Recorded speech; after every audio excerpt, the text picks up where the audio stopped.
1980s and the 1990s, most of those events continued to take place at the national or the subnational level.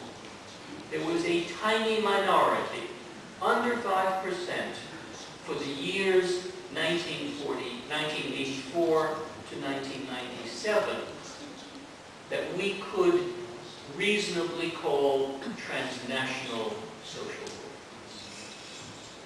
Now you might say, well, Tarrow and Imig did not really wait long enough. Their data set ended in 1997, and therefore, as the European Union gained in power, more and more transnational protests would take place. Well, it turns out that that's not true. It turns out that even as the European Union was expanding its powers after the turn of the century and expanding eastward to East Central Europe, replications of our work showed very little increase in the proportion of contentious events that were organized transnationally. Basing their analysis on a large data set of contentious events similar to ours, but extending to 2008, two Scandinavian researchers, Uva and Ugla, found no change in the number of transnational protests in Europe during the decade since we ended our data collection, as this graph from their research shows. Globalization, in other words, has not produced an increasing amount of transnational contentious politics. Now let me be clear. I don't believe that the concept of globalization is wrong, and I don't believe that the people who study it are making a mistake. In terms of global inequality, globalization is a very real phenomenon. I also think there has been a stratum of what I call rooted cosmopolitans developed largely among young people across the planet, particularly in Latin America and Western Europe. And the survey data demonstrate that the younger you are, the more likely you are to identify with territorial units larger than your own country.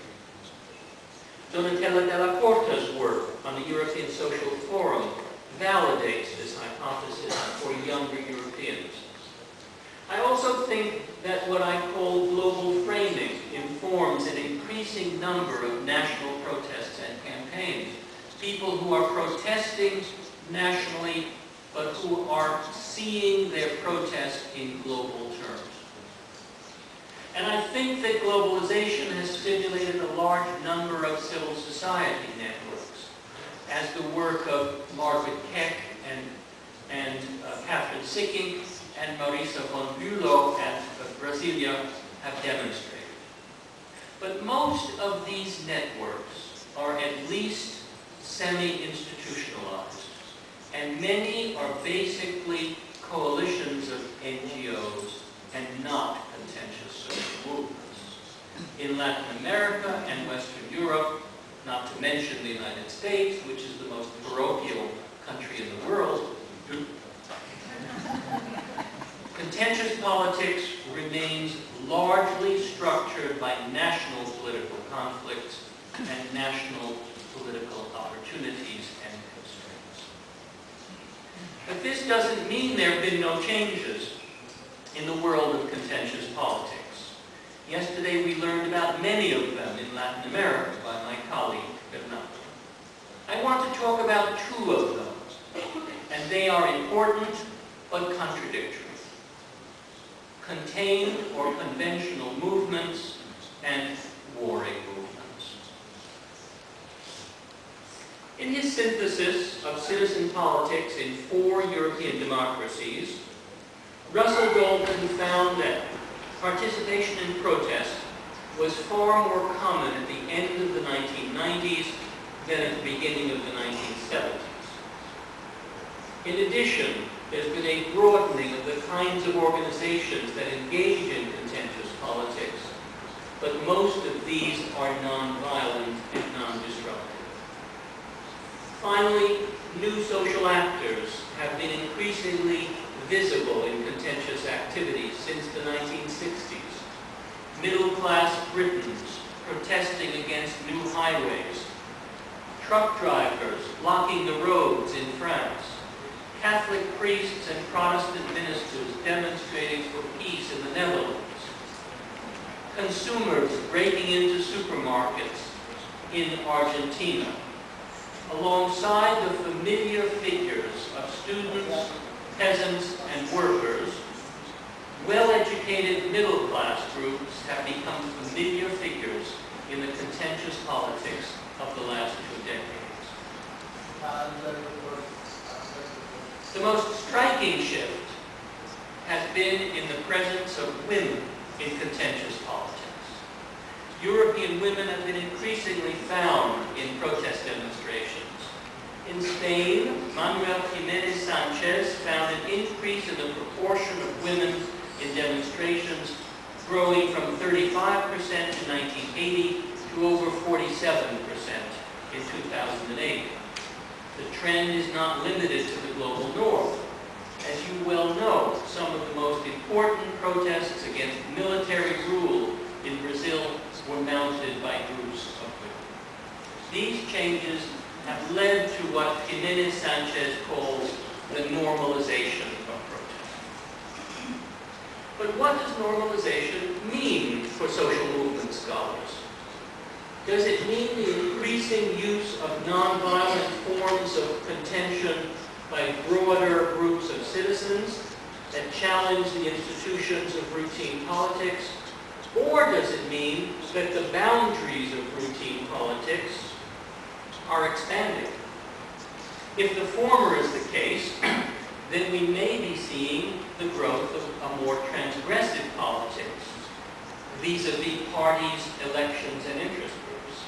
If the latter is the case, we may be seeing a conventionalization of protest, reducing its capacity and its power, and adding new forms of action to the conventional repertoire, just as the strike became institutionalized in the 19th and 20th centuries. In countries like France, in which marches and demonstrations have become common, there are already signs of the conventionalization of protest.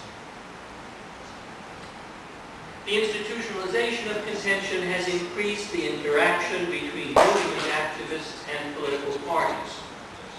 For example, in the United States, in the movement against the Iraq War, a substantial proportion of the protesters were members of the Democratic Party. They were part of the party in the street. When Barack Obama was elected president in November 2008, most of those activists left the peace movement to support the Democratic Party and become part of the party. Latin America, too, is full of such movement institutional interactions. In Argentina, Javier Ollero found a close connection between the piqueteros and the peronistas. In Bolivia, Carol Golding found a close relationship between protest and voting turnout. And I don't need to tell you Brazilians during the age of the PT about the links between conventional and institutional politics. One thing has certainly changed. As unconventional political action has become more widespread, it's become more complicated.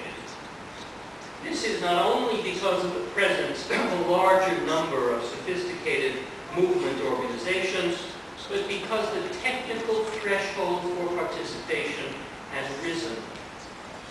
Activism is no longer a matter of going to a meeting or joining friends and neighbors for a march or demonstration. Increasingly, it requires internet skills, the ability to form organizational coalitions, and the courage to stand up in public, either virtually or online. This complexity means that the movement society